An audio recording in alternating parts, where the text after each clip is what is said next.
Je vous souhaite une très cordiale bienvenue à Saint-Sulpice, la plus grande église de Paris.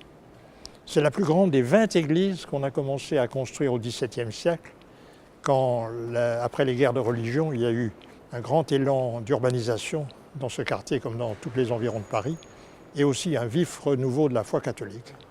Toutes ces églises ont été construites dans le style nouveau de l'époque, c'est-à-dire le style classique, issu de la Renaissance, qui rompait avec l'art du Moyen-Âge. Ce n'est pas vrai tout de même de la façade. La façade a été commencée 100 ans plus tard dans un esprit assez différent. Elle est d'ailleurs inachevée. La tour de droite, du sud, n'a pas été terminée parce que les travaux ont été interrompus à la Révolution avant qu'on puisse lui donner le volume et la hauteur qu'on avait donné à l'autre tour.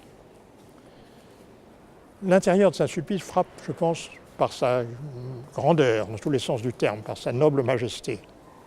C'est vraiment un modèle du classicisme français, ce style dont on a dit qu'il cherchait l'ordre avec passion. Les plans de tout ce qu'on voit autour de nous sont de Gittard, un élève de Levau, et sont datés de 1660. En dehors de l'architecture, ce qu'on admire beaucoup dans cette église, ce sont des chefs-d'œuvre de sculpture, comme la Vierge des Douleurs de Bouchardon, ou bien de très belles choses de bronze doré, comme tout ce qui décore le sanctuaire, ou encore des chefs-d'œuvre d'ébénisterie comme la chaire ou le buffet d'orgue dessiné par Charles Grain. Cet orgue mérite un mot, il est d'une dimension et d'une qualité exceptionnelle, on vient du monde entier pour l'entendre.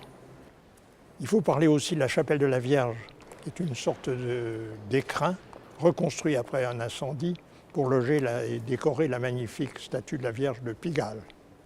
Et puis le gnomon astronomique, qui est un curieux instrument scientifique installé ici en 1743 par les astronomes de l'Observatoire de Paris. Et puis, il faut parler enfin des peintures murales d'Eugène Delacroix, dont le célèbre combat de Jacob avec l'ange, qui est très admiré.